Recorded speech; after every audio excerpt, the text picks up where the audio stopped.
Esto es Pluriverso Gascueña, una audioguía sobre sus memorias, ecologías y paisajes en transformación. Episodio 3. Conflictos y ecologías políticas del agua. En este episodio hablaremos de cómo la reforestación, la ganadería industrial y las estepas yesosas se conectan con los grandes debates sobre la gestión del agua, la soberanía del territorio y la crisis climática.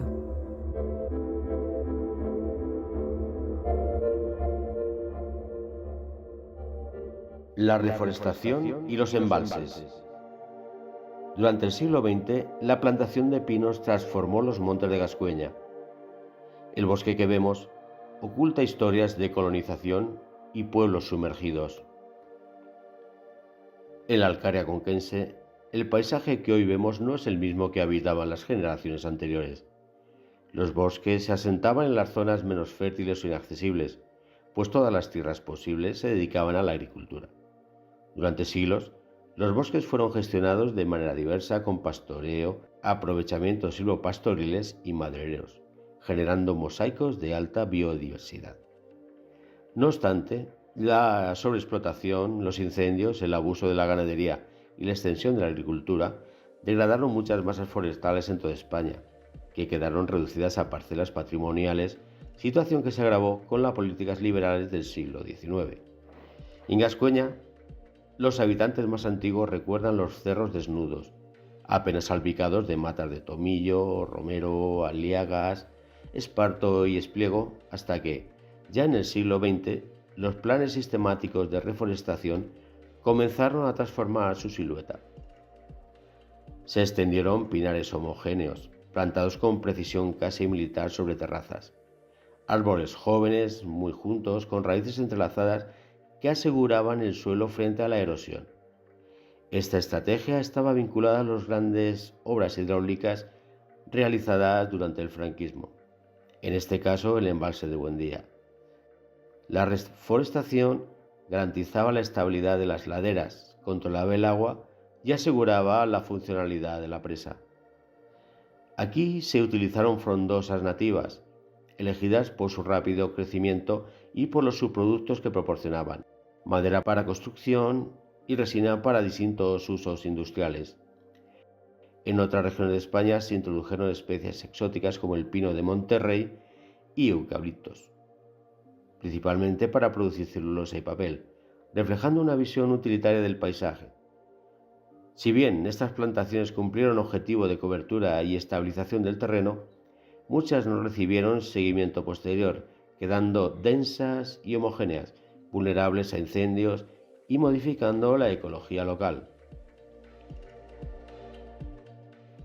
La sombra del pino cubría grandes áreas y, junto con la acumulación de pinocha, aumentaba la acidez del suelo y limitó el desarrollo de herbáceas, arbustos y flores silvestres. Bajo la aparente abundancia de troncos rectos, el sotobosque se volvió pobre y muchas especies asociadas a los antiguos mosaicos de pastos, encinares o yesares desaparecieron o quedaron relegadas a pequeños márgenes.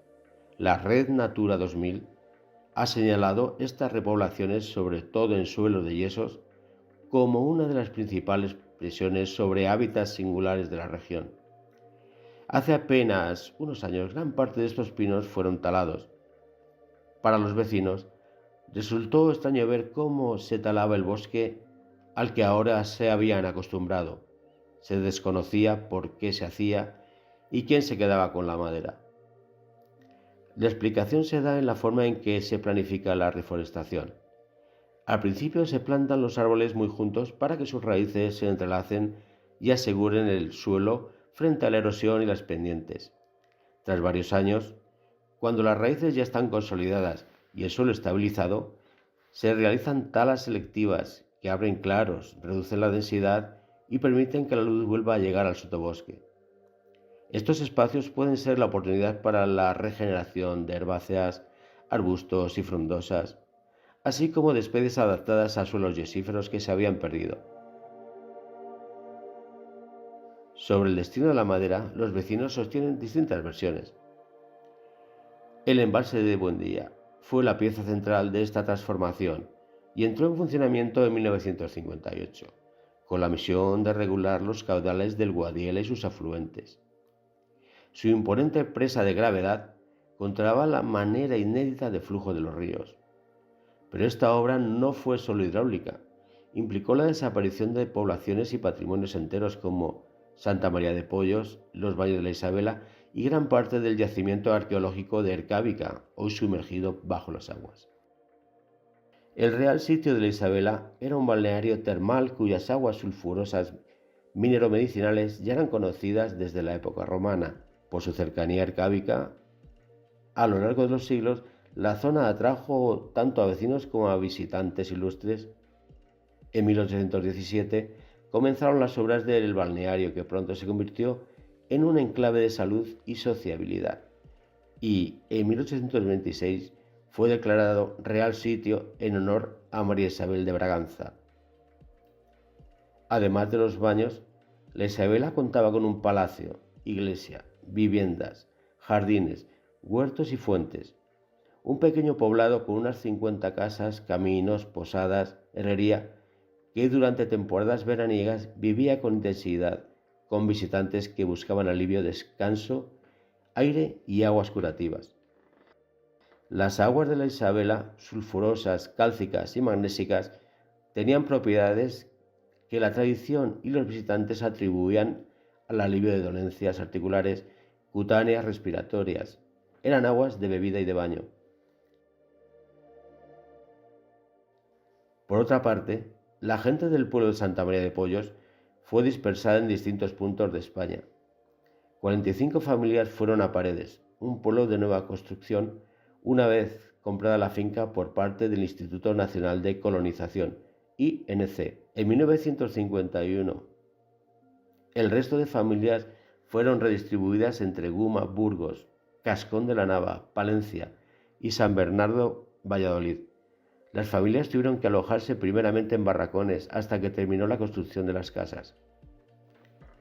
El proceso se alargó desde 1952 hasta 1961, año en que se terminaron las últimas casas y no estuvo exento de tensiones. Las expropiaciones tardaban, las compensaciones no siempre llegaban en tiempo ni en forma, y aunque se entregaban viviendas y parcelas en los nuevos destinos, el desarraigo era inevitable. Cada traslado significó más que un simple cambio de residencia. Implicó dejar atrás casas heredadas de generación en generación, un paisaje conocido, tierras de cultivo trabajadas durante siglos y redes comunitarias. Una diáspora de familias esparcidas que cargaban con la memoria de un lugar que ya no existía, solo en los recuerdos y en los mapas antiguos. Las construcciones de Santa María de Pollos y el balneario de la Isabela quedaron bajo el nivel del agua. Solo en periodos de sequía esporádica emergen ruinas que testimonian su vida pasada.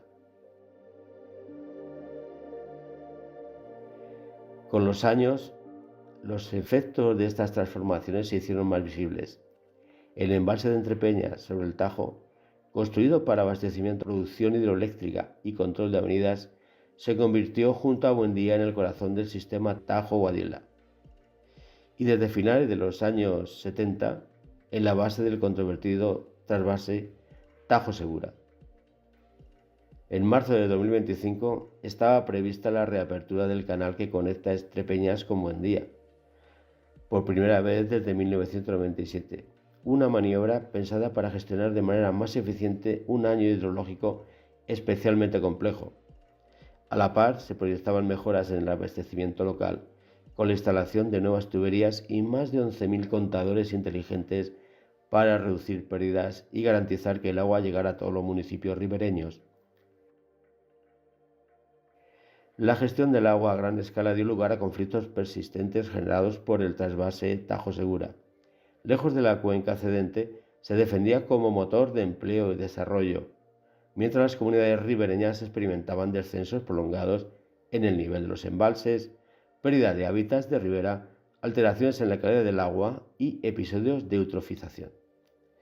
La eutrofización es un fenómeno que ocurre cuando los ríos, lagos o embalses reciben demasiados nutrientes, sobre todo nitrógeno y fósforo, que suelen llegar desde los fertilizantes agrícolas o aguas residuales. El agua se llena de algas y plantas, y ese exceso termina siendo dañino. Cuando las algas mueren y se descomponen, consumen el oxígeno del agua, dejando a peces y otros organismos sin aire para sobrevivir. En algunos casos, incluso aparecen toxinas que afectan a animales y personas. A ello se sumaron nuevas presiones, energías renovables que ocupan suelos fértiles, macrogranjas porcinas que ponen en riesgo los acuíferos con purines y una competencia creciente por un recurso, el agua, que es cada vez más escaso.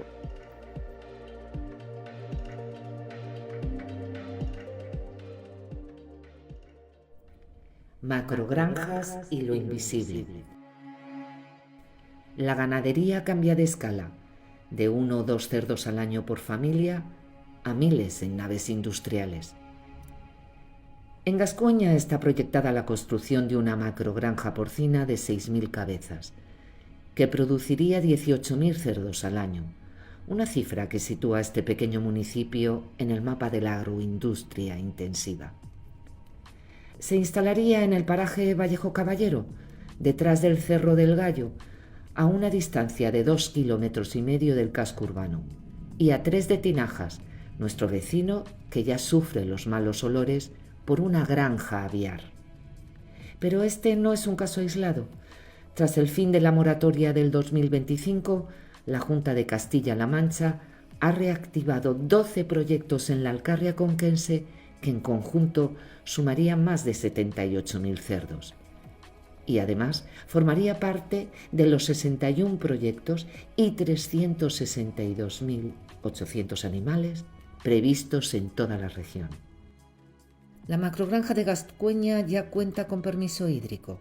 Solo falta el ambiental y con él la empresa responsable podrá solicitar la licencia de obras en el ayuntamiento. El contraste con el pasado es radical. Antes cada familia criaba unos pocos animales. Mica recuerda que en su casa había 2 cerdos, suficientes para alimentar a las 9 personas de la familia e incluso a los mozos que venían en época de cosecha. También cazaban conejos, perdices. Su marido de hecho tenía mucha habilidad para encontrarlos hasta cuando había nieve. Los residuos se reintegraban en el ciclo natural. El estiércol de cerdos, gallinas y mulas se compostaban con paja y volvían al suelo. El equilibrio se sostenía porque el número de animales estaba en proporción con la tierra cultivada. Hoy, en cambio, hablamos de miles de animales concentrados en naves industriales. En la macrogranja de Gascuña, la producción anual de purines de 6.000 cerdos puede superar los 15 millones de litros. Estos purines contienen una alta carga de nitrógeno en forma de nitratos y amonio, pero también restos de antibióticos, hormonas y hasta metales pesados. La dieta industrial de los cerdos, piensos ricos en proteínas diseñados para maximizar el engorde rápido, no siempre se metaboliza del todo y buena parte del nitrógeno termina expulsado en orina y heces. Los purines se acumulan al aire libre, al lado de la granja, en unas balsas del tamaño de 4 piscinas olímpicas y después se entregan a los agricultores para que los esparzan como abono. Cuando estos purines se esparcen en los campos, el suelo solo puede absorber una parte de los nitratos y antibióticos. El resto es arrastrado por el agua de lluvias hacia las capas subterráneas, hasta llegar al acuífero, donde termina disolviéndose en el agua que abastece a pozos y a manantiales. Una vez que el acuífero está contaminado, la recuperación es casi imposible. Los nitratos son muy solubles y permanecen circulando durante décadas. Naciones Unidas, en su informe del 2022, llamado Hacer visible lo invisible, nos recuerda que de estos recursos subterráneos de agua dulce proveen la mitad del agua que bebemos, la empleada en el riego y 1/3 del suministro industrial. Aunque no lo veamos, estas reservas de agua invisible desde la superficie sustentan la vida en los territorios y mientras permanezcan fuera de nuestra mirada, seguirán también fuera de nuestras políticas y de nuestro cuidado. La situación de Castilla-La Mancha ya es crítica. El 47% de la superficie está catalogada como zona vulnerable a nitratos. Aún así, la Consejería de Desarrollo Sostenible insiste en que la ganadería industrial todavía tiene margen de crecimiento en la región, poniendo como modelo a Cataluña y a Aragón. Los datos confirman la preocupación. Según Ecologistas en Acción, en solo un año aumentó el 50% el número de municipios donde el agua de grifo ya no es apta para beber, por exceso de nitratos. En el 2023 se registraron valores superiores a los 50 miligramos por litro, el límite legal, en redes de abastecimiento de 257 municipios, el doble que el año anterior. De ellos, 25 están en Castilla-La Mancha. Esto se dejó sin agua potable a 220.000 personas en España, de las cuales unas 18.600 viven en esta región. Y probablemente la cifra real sea mayor, ya que los datos oficiales no recogen zonas de abastecimiento pequeñas, ni con menos de 50 habitantes o consumos diarios inferiores a 10 metros cúbicos. El caso más alarmante se ha documentado en Torrejoncillo del Rey, en la provincia de Cuenca. Allí, un litro de agua de consumo humano llegó a contener 493 miligramos de nitratos, 10 veces más que el límite legal, volviéndola tóxica para el consumo. Otros municipios de Castilla-La Mancha también superan ampliamente los valores permitidos. Pétrora en Albacete, Villaverde y Pasaconsol en Cuenca, Viveros y Talayuelas o Abengibre, entre muchos. La extracción intensiva de agua añade otra capa de presión. Para dimensionarlo, un pueblo como Gascueña, con 180 habitantes, puede consumir alrededor de unos 6 millones de litros de agua al año. Su macrogranja de 6.000 cerdos puede gastar 4 veces más, en torno a 24 millones de litros de agua. Este volumen se extrae del acuífero local, que tarda décadas, incluso siglos, en recargarse, dada la sequía en que se encuentra la zona desde hace décadas. Cuando el bombeo supera la capacidad natural de regeneración, el nivel de agua baja. Los pozos se secan y la calidad se degrada. El agua remanente suele ser más salina y menos apta para el consumo. Esto afecta también a los propios agricultores. En épocas de sequía, cuando cada gota cuenta, competir con una macrogranja que consume millones de litros supone quedarse sin agua para regar o para dar de beber al ganado. A diferencia del estiércol tradicional que se compostaba y mejoraba la fertilidad del suelo, los purines industriales saturan la tierra, alteran su microbiología y generan dependencia para los agricultores de fertilizantes químicos. Además, la presencia de antibióticos en los residuos contribuye a un riesgo global, la proliferación de bacterias resistentes que pueden llegar tanto a los ecosistemas como a la cadena alimentaria. Para muchos agricultores locales los purines parecen una oportunidad, un abono gratuito que reduce costes, pero lo que a corto plazo se percibe como beneficio, a medio y largo plazo degrada la tierra y compromete la calidad del agua de la que depende toda la comarca. Lo más llamativo es que la ganancia económica no se queda en el territorio. Los animales no se consumen aquí, ni su producción se vincula con las dinámicas locales. Lo que se queda es la carga, el agua extraída, el suelo saturado, el aire contaminado por moscas y amoníaco y los malos olores. En este modelo, el pueblo deja de ser un espacio de vida que produce y gestiona sus propios residuos para convertirse en un enclave de extracción al servicio de las ciudades y de los mercados globales. La agricultura ecológica, la ganadería y el pastoreo extensivo ofrecen, en cambio, un camino más sostenible. Pero claro, requieren de un esfuerzo físico y un compromiso diario que ya pocos están dispuestos a asumir. Como recuerda un vecino agricultor, todo el mundo quiere tener fin de semana y conciliar la vida personal.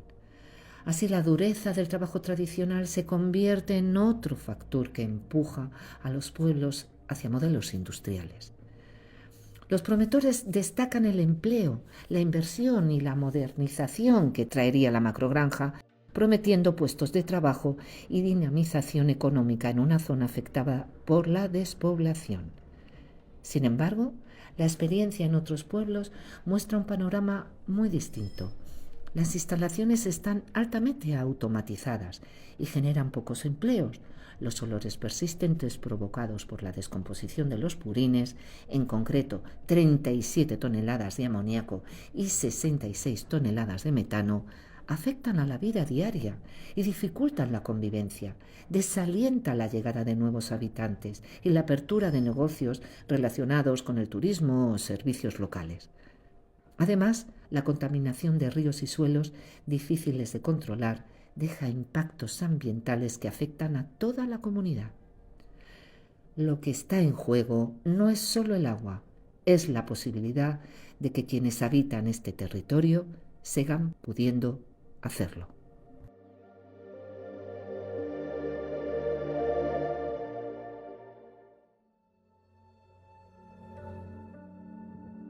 Agua y cambio climático. En las 2 últimas décadas, la provincia de Cuenca, y en especial la Alcarria conquense, ha visto crecer su vulnerabilidad hídrica. Los datos de la Agencia Estatal de Meteorología muestran que no solo descienden las precipitaciones anuales, sino también que ha habido un cambio en la forma de llover. Los inviernos son cada vez más secos, la nieve apenas cuaja y los veranos llegan con tormentas intensas, lluvias torrenciales que no logran recargar los acuíferos porque el agua corre rápido por la superficie y apenas se infiltra.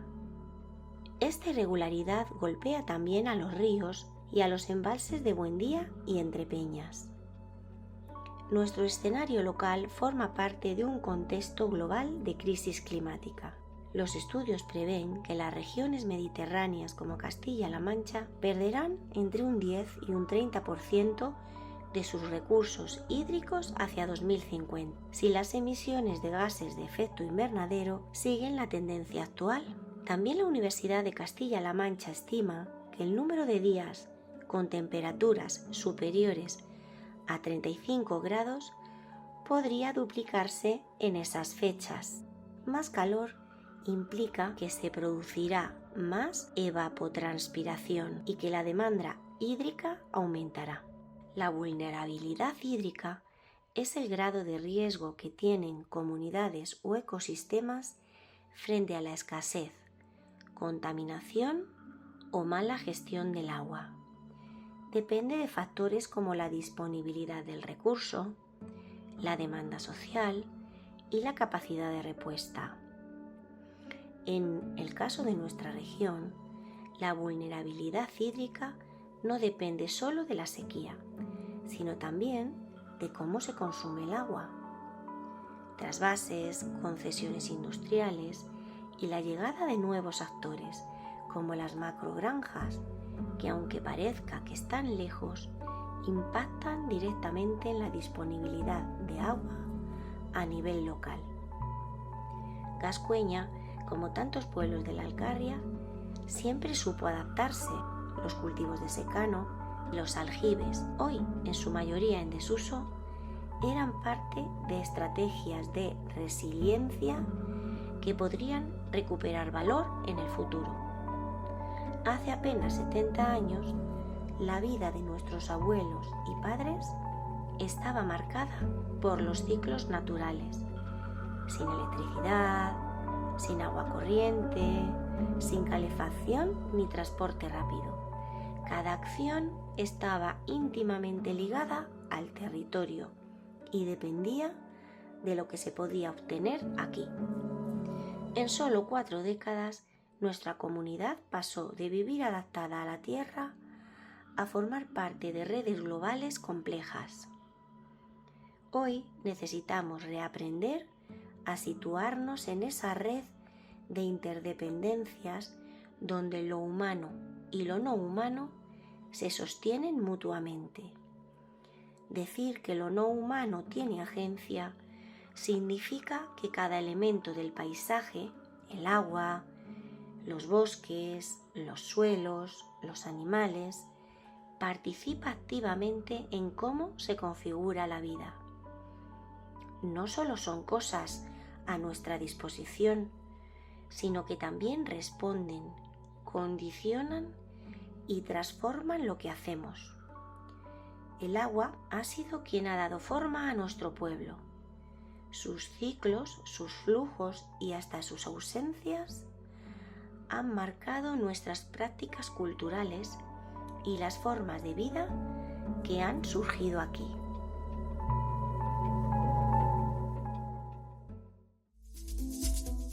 Las estepas yesosas. En la Alcarria conquense, la naturaleza siempre ha aprendido a vivir con la escasez de agua y las tierras difíciles. Uno de los hábitats más singulares que existen en Gascueña son las estepas yesosas. Las estepas yesosas destacan por su carácter único. Son páramos abiertos donde la tierra blanca y polvorienta de sustrato yeso, junto a las bajas precipitaciones, han dado lugar a una vegetación única, pequeños arbustos y plantas adaptadas a la sequía y al terreno duro que no existen en otros lugares. Se trata de endemismos ibéricos, especies únicas de la península ibérica y algunas solo en nuestra comarca. Entre ellas hay pequeños tesoros, como la arenaria cabillesiana o Senecio auricula. Esta última, tan rara que solo aparece en unas pocas parcelas de nuestra región. Aquí la naturaleza ha aprendido a resistir, creando rincones donde solo algunas especies especializadas puedan crecer. A primera vista puede parecer un paisaje vacío, inhóspito, pero cada charca temporal, cada vaguada y cada rincón de yeso alberga vida. En ellas se encuentran refugio aves esteparias como la ortega, la ganga o el alcaraván y la perdiz roja. Entre los cultivos abiertos también se mezclan alondras, cogojuadas y jilgueros que llenan el aire con su canto. Incluso las rapaces, como el águila calzada o el ratenero común, sobrevuelan estas tierras, controlando la población de pequeños mamíferos y asegurando el equilibrio del ecosistema. Este hábitat tan singular es lo que lo ha llevado a ser considerado por la Red Natura 2000 como Zona de Especial Conservación, ZEC. Europa cuenta con espacios naturales de gran valor que requieren protección más allá de las fronteras locales. Por eso surgió Natura 2000, una red de áreas protegidas destinadas a conservar los hábitats y especies más valiosos del continente. Se organiza en zonas especiales de conservación, designadas bajo la Directiva Hábitats, y zonas especiales de protección para aves, reguladas por la Directiva Aves. Estas zonas no solo buscan proteger a las especies dentro de sus límites, sino garantizar que pueden desarrollarse en un paisaje conectado, donde pueden alimentarse, migrar y reproducirse, manteniendo así la integridad ecológica a gran escala. Las estepas yesosas de Gascueña, resistentes y adaptadas a la escasez, nos enseñan que la vida puede persistir incluso en condiciones extremas, siempre que se respeten los ritmos del agua, del suelo y de las especies.